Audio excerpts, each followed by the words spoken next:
This is Critical Nonsense, our high-lowbrow show about culture, science, and tech. This week, Joey asks me about changing our minds.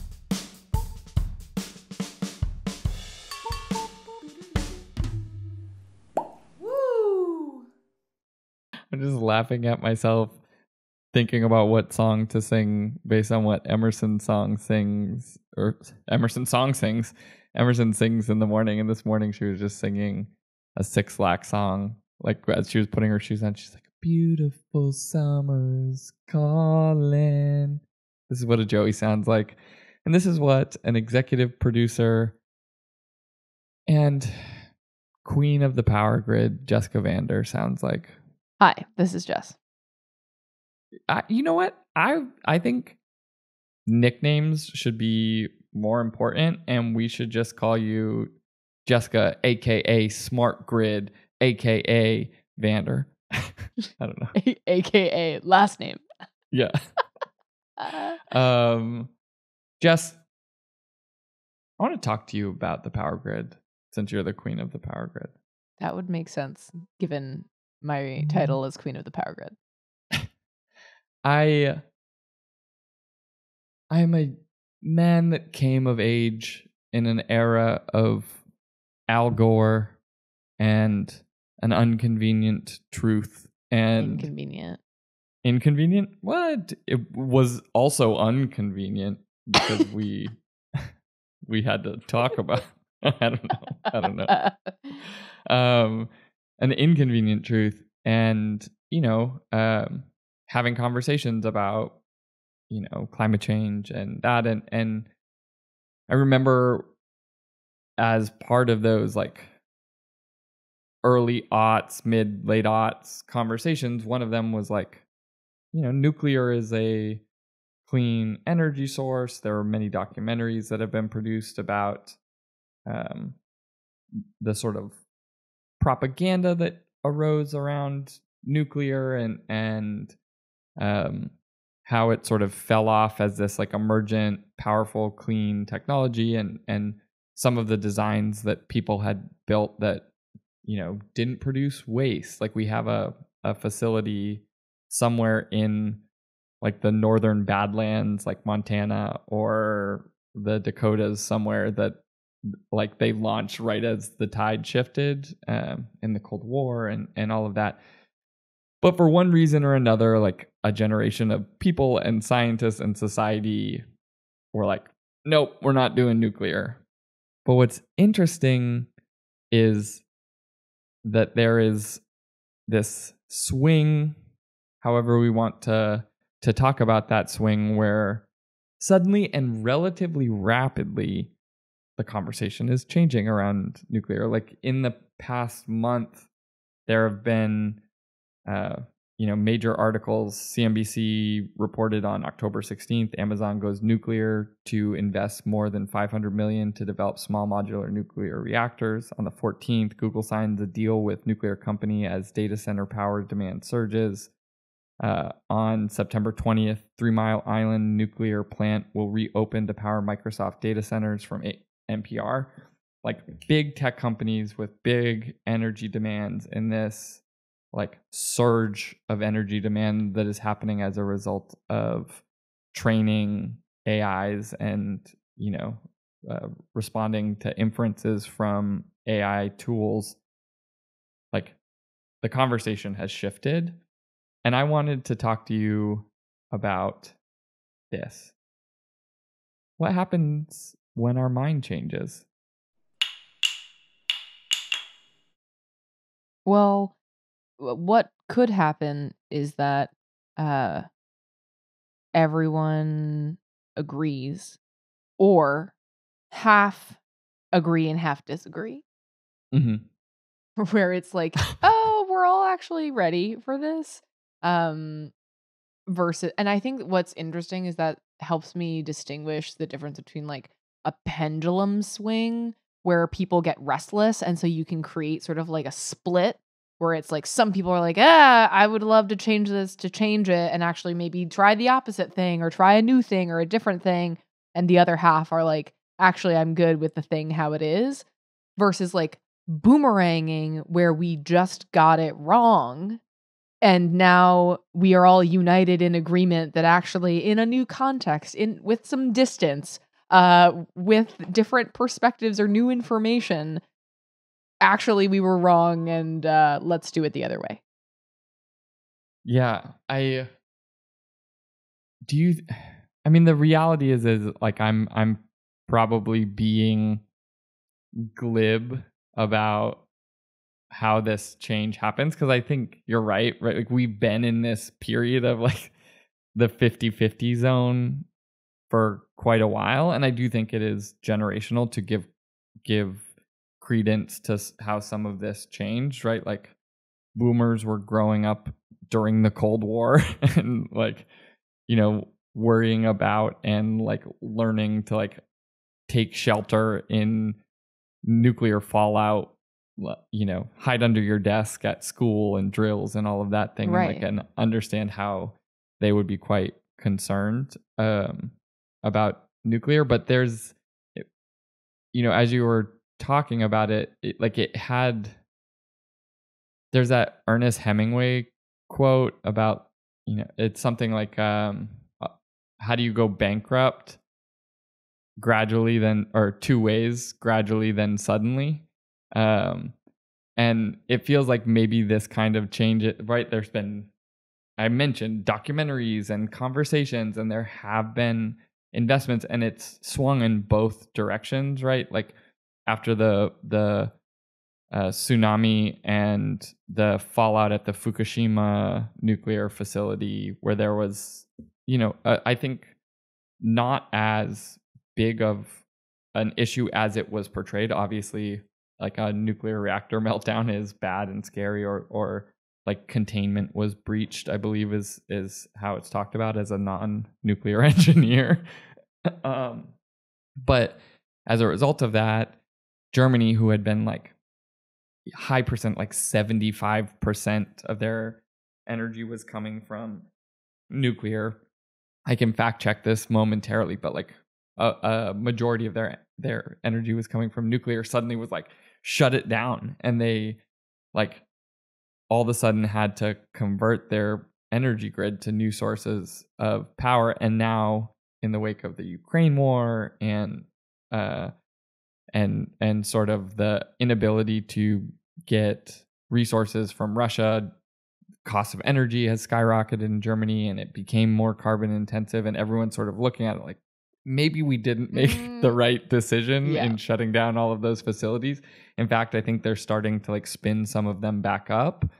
And people have been in it, like slowly investing, but now it just feels like we're at the part like, and then suddenly, Yeah, that's so interesting. It's interesting, like the timing piece mapped with the way we feel about doing something about it. Like I also think like the long arc of our relationship with smoking is a kind of interesting test case too, where it was like for a while it was like smoking is good for you, and doctors were in the ads telling you this is good for you, which we laugh about now because it's so insanely false. We know it's demonstrably false that 4 out of smoking 5 is doctors recommend Lucky Strike. so crazy.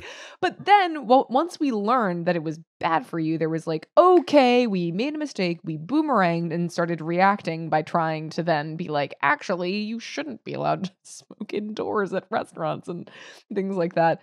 But then a pendulum swing kicked in, and people were like, actually, is smoking the counterculture? And so there have been multiple sort of waves of resurgence and clash and culture wars in a way around smoking, where if you go to Europe today, it can't be more distinct than, what like you might find in some second tier city in the States, where it's like night and day in terms of like smoking infrastructure Yeah. and the smoking popularity. So there's also this intermixing of like, yeah, maybe you could cut a thing cold turkey for 1 minute, but that doesn't mean that there isn't going to be a continual mind changing and bifurcating of popular opinion about the subject, Yeah. Yeah, it's it is fascinating too that like we are at a point where it not making this like an okay boomer thing. Like I said before, it feels like there was a understandable reason why a generation was like very scared of nuclear power. And Right. also there was the component of that like we were being fed a lot of propaganda from like ExxonMobil and companies like that about like nuclear bad, oil good.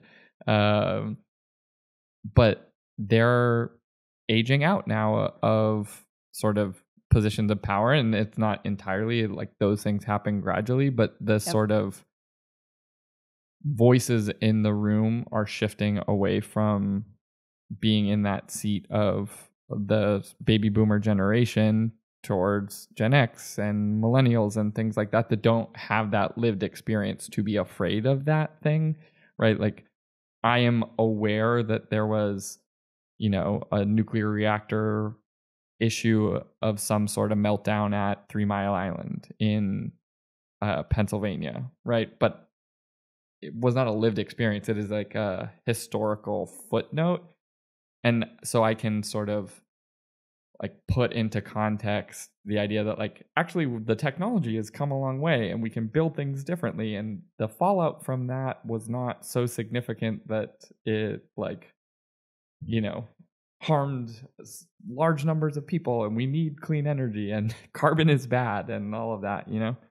Yeah, there's something really interesting about like imagining the sort of output of a mind changing uh Event. event or yeah, or event or movement or something. I keep thinking of it almost like different kinds of sounds. Like you could have a really forceful burst of like mind changing energy, but the scope, it like diffuses really quick. Like it doesn't get very far, but for those that were around it, like boom, night and day, like I'm convinced mind is changed, whatever, and that could be really sticky or not at all in the long term.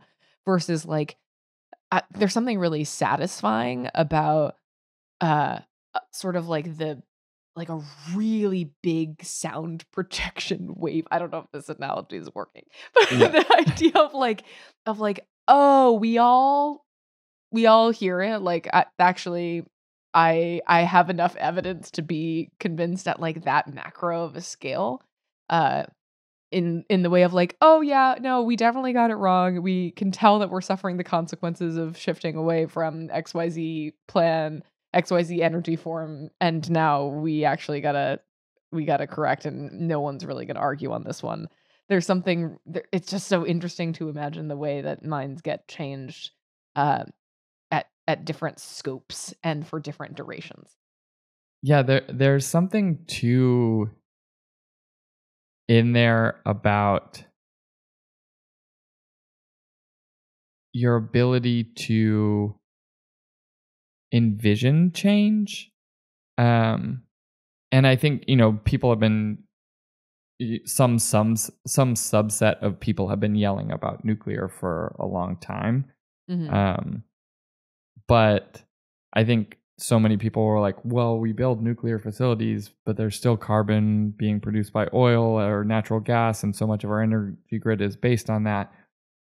And what we've seen over the past decade, arbitrary temporal limit, let's call it a decade, the the shift in cost and adoption of solar has increased so rapidly. Both, adoption has increased rapidly, and cost has decreased almost as equally or more rapidly. Honestly, it is now below parity with carbon fuels, and is cheaper. It takes infrastructure build, but it's being adopted fast. It's being invested in, and it's sort of like, I think, ignites the imagination. Like, oh wait, change can happen. Like it you kind of need to see some amount of swing in that direction to be like, oh, maybe maybe we can, like, there needs to be some amount of optimism and hope to be able to like imagine a different future. And I feel like in some ways solar has created a space where people can imagine a future that isn't dependent on carbon energy sources. And even though like the most staunch nuclear people are like, solar's terrible, use nuclear, like the reality is like we need both of those things probably, right? Like nuclear is a stable energy source for times when solar is down and whatever. But you know, like in some ways like the conversation almost needs to be that way if you think about it on like a macro scale of how culture changes and how mind changes, or just like people are yelling so hard about this thing and become such a like irritant in the conversation that like it has to be responded to. I don't know. I'm just sort of trying to give them like grace in the way that they've had that conversation, maybe that they felt they needed to, or maybe actually they needed to, you know? Yeah, either you have like a really prickly, annoying thorn who finally you pay attention to because it's so annoying, or you have a role model that you can say, actually, that looks pretty good. Can I get in on that? And then suddenly you have 8,000 froyo places that all need to get shut down because we just don't need that many. That was too much froyo. It's too much froyo. What a mistake that was. I'm sorry, Pinkberry and Berry Pink and whatever other ones they were. Yeah, exactly. You had talked about before we got on like this idea of like, when do we boomerang on things? And I think like this is sort of like a very big societal macro thing, but we like boomerang on lots of other things, right? Like the classic example that people always bring up is like eggs, right? Like eggs are bad. No, eggs are good. Eggs are like, and now we're kind of like, no, eggs are good. Like it seems to be like we've landed the plane, although who knows next week.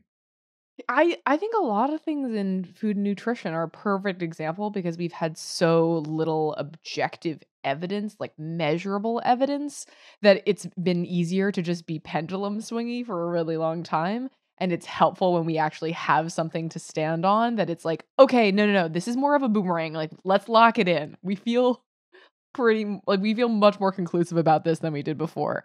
Otherwise, you just get into this weird space of people running with their best guess, or going to the opposite of the trend, like high and low waisted pants. It's like full fat to no fat. We'll keep swinging back and forth until we can conclusively decide how we feel about fat. Right? But it's a really great example, like eggs too, or sugar. Like there's some things that we're like, yes, more is bad. Yeah. It's like that pendulum swing question is like, does the Overton window on any subject like perpetually swing back and forth, or does it just snap, right? Like does it snap in a direction like we moved away and we're like, actually no. It's interesting in the conversation about abortion. It seemed as though we were in this like swinging Overton window thing potentially, in the way that like fighting, but then as soon as the law was changed, that like the support for women's right to choose seems to have like left, like in a seemingly permanent way, the place that people thought it had been, right? Like when Roe v. Wade was passed, it was not as universally held an opinion that women should have the right to choose. But now that it was changed, it was like, no, it's like in the 70% or high 60% of people like, yeah, no, women should be able to choose. Right. To clarify for those who may not know, the Overton window being like the range of like commonly accepted public policy, like thought, opinions. It was like, this is generally where we all are sitting. But yeah, it's true that like even any of those things that we consider to be like fixed, or maybe had some kind of inciting catalyzing moment that snapped to one position, like that can change over time. and new context can shift it around. So even if it feels like we're like locked in definitively this, nothing is certain. Nothing is certain. Opinions change. Humans are nothing if not fickle. But I like the idea of a boomerang idea existing as a swing and snap back and stay compared to other ideas, which may be sort of inherently and permanently pendulum independent of how long that pendulum, like what time scale the swing is on, you know? Right. Because, and I think like you, I would like to be optimistic and think that there are some things we can just learn and we just actually learn them and we don't unlearn them and we just learn them. That would be really, really cool. So that's my hope. Yeah, I mean, it like, I don't know. I think, why don't we do a wrap up? Because I could just go into, You're like, I could have academia other thoughts now. seems to be in a moment where, is it a pendulum swing or is it going to snap back to that like greatest moment where science sort of battens down the hatches? Who knows? But that's a whole different can of worms. So, Jess, why don't you bring us to the nuclear corner? Whoa. Sometimes we change our minds. Sometimes we unchange our changed minds. So I know. Sometimes we just feel like it's time because we get restless to swing back in another direction. Other times we are seemingly irrevocably attached to a new thing that we've learned and we boomerang back despite, you know, maybe what we originally thought. We learn something new. But it's interesting. Expect a part 2. That is all. That is all. Critical Nonsense is a Sylvain production. Brought to you by Epic Energy Explosions Corporation. Imagine energy happening. Cool explosions while dudes walk away, not even paying attention. That's the future of energy. Thanks, Michael Bay. Thanks to our executive producer and tokamak, Jess Vander. Thanks to you too. We'd also like to thank sound engineer and the sound waves of this podcast. Alex Contel. We'd like to thank our programming coordinator and 1.21 gigawatts of energy, Les Jacobs. And thanks to our production crew and dozen of eggs, Sarah Gilbert, Nora Mestrich, Christy Jensen, and Amy Waters. And as always, thanks, Ellen. Special thanks to tokamaks. Thanks, Eater. What is that? That is a nuclear fusion technology being built in Europe. Google AI, the first description goes, a tokamak is a donut-shaped machine. And I'm like, donuts? It's a donut machine? It's a donut machine? It's a donut machine. For nuclear fusion of donuts? It's a magnetic donut that houses a heat so Actually, hot. It is like the center of the sun. In the same way that all biology comes back to crabs, does all physics come back to donuts? Ooh. Oh! It's a torus. Oh my god. Everything is a torus. A Ford torus, a donut, whatever it is. It's all tori. A tokamak is ITER. It is an international collaboration to build a nuclear fusion energy source that they are building a real big one in Europe. It's taken time, but thanks for trying, guys. King of donuts. Wow, really amazing. Special thanks to donuts. Special thanks to toruses. We love you. Mean it. Bye. Okay, cool. Bye.